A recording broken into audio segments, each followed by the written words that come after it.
crafters, welcome to Crafters Autonomous.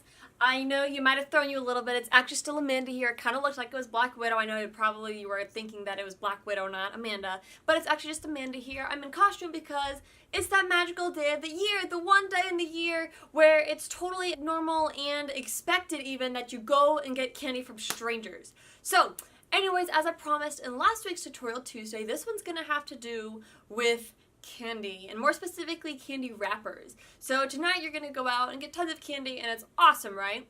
And you end up with all this great candy and you feel like candy!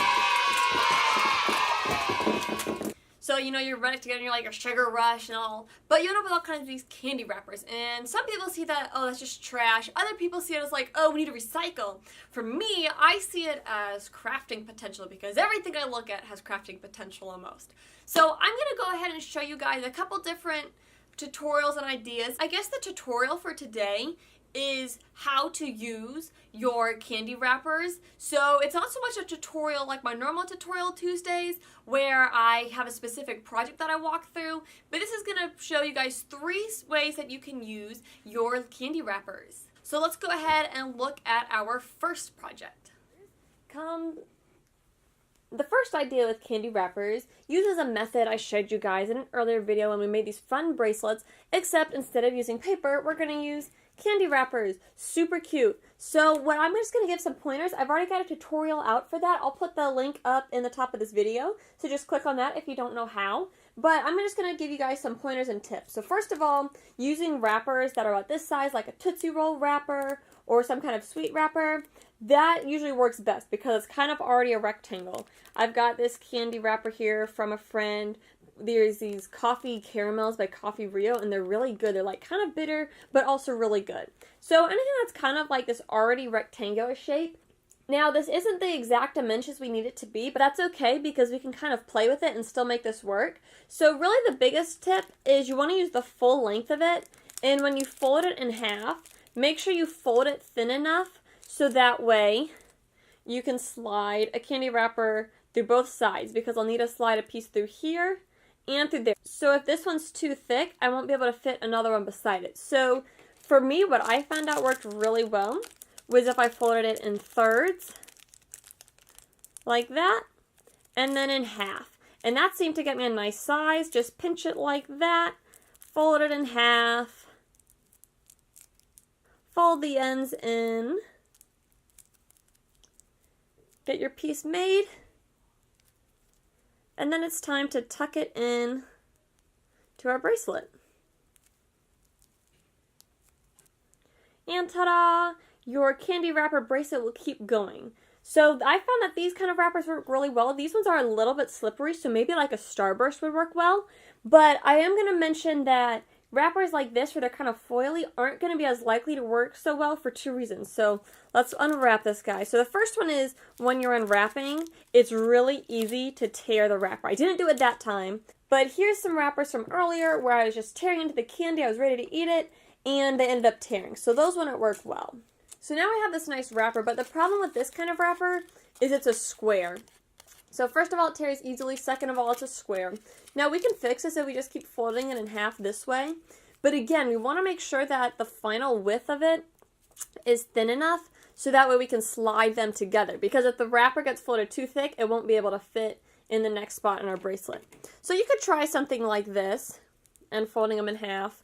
But you're probably going to find, like on this one, that I don't have room on either side to fit another wrapper in there, which means I can't continue my bracelet. So that's just some pointers on how to make one of these fun bracelets, but out of candy wrappers. Project number 2. So this next project is going to solve the next problem you run into, because now you've got all kinds of candy, but what do you do with it? So we're going to create a cute little bowl out of candy wrappers to hang on to our candy until we finish eating them all. So I'm going to start by rolling my sleeves up because it can get just a little bit messy. And what we're going to need for this one is obviously some more candy wrappers. I feel kind of clever because I saved the packaging from some of the candy. And so I feel like it's kind of creative that I'm going to use the packaging to create a new way to hold the candy. So I don't know, maybe you think that's weird, but I think it was kind of creative. And then you're going to also want a balloon, because this is going to act as our form. So however big your balloon is will determine how big your container ends up. I've also got this handy dandy inflator to help me. Last of all, you're going to want some water and Elmer's glue. You can go for Mod Podge. I'm just going with the water and Elmer's glue method because that's what I've got readily available to me. And then you can either use your hands or you can use a little sponge brush, which is what I'm going to be using instead of getting Mod Podge all over my hands and probably all over my outfit. So I'm going to just start by blowing up my balloon to whatever size I want.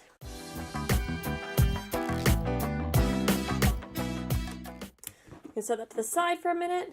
Gonna mix up my glue and water mixture. You want it to be about a 1-to-1 ratio. So about how much glue you put in is about how much water you want in there, and vice versa.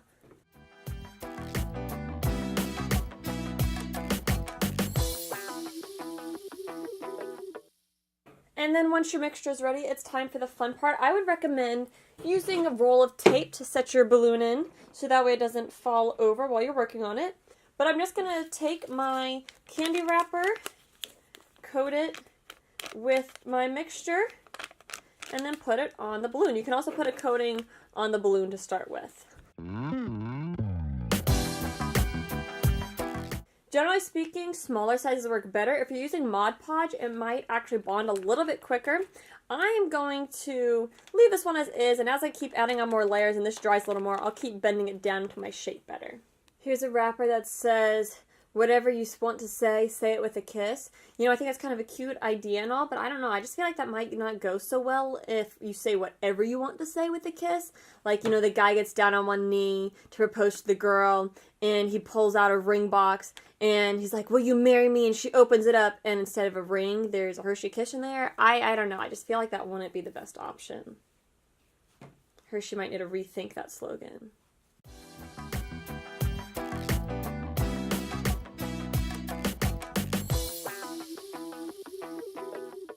One last tip while we're waiting on this to dry and I finish mine up and you finish yours up.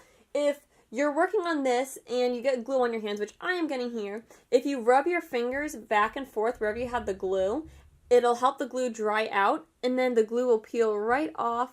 Like you can see right there, that's not dead skin because that'd be gross. But it's just the glue that's been on my hand and I'm just rubbing back and forth and it's coming right off.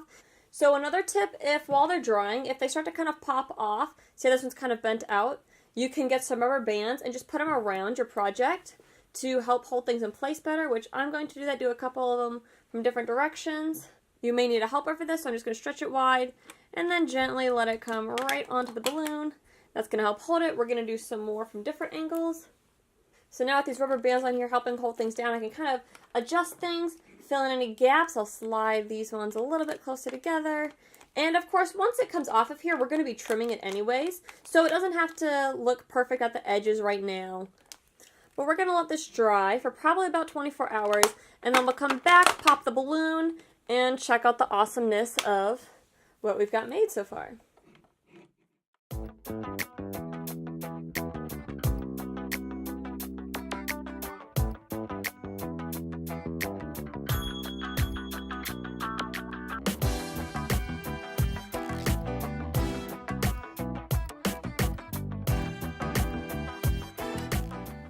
Candy wrapper craft idea number 3!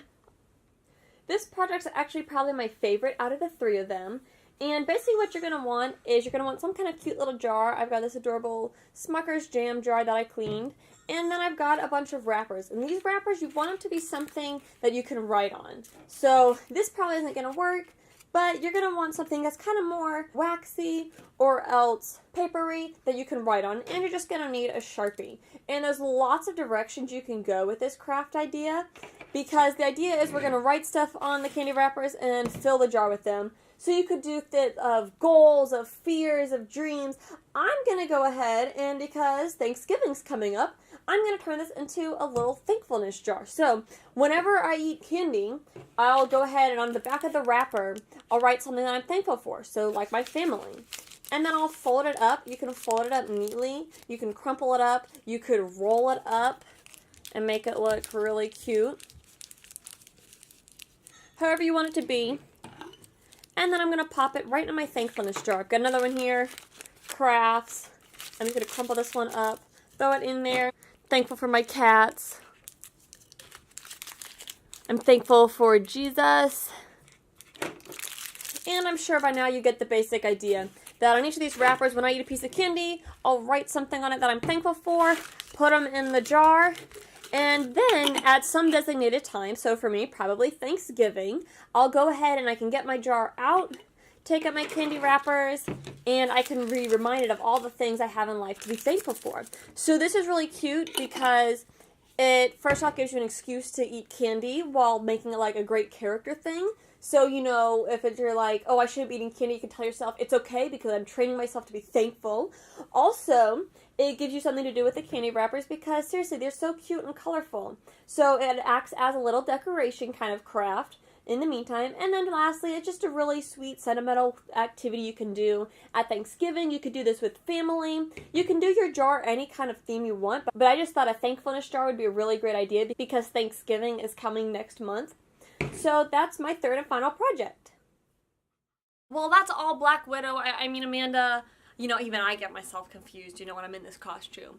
But anyways, that's all I've got for you guys today as far as Halloween crafting goes. I hope that you all stay safe when you go out trick-or-treating. Go get a bunch of candy, and then as you're eating your candy, remember these projects and get to work on a couple of them.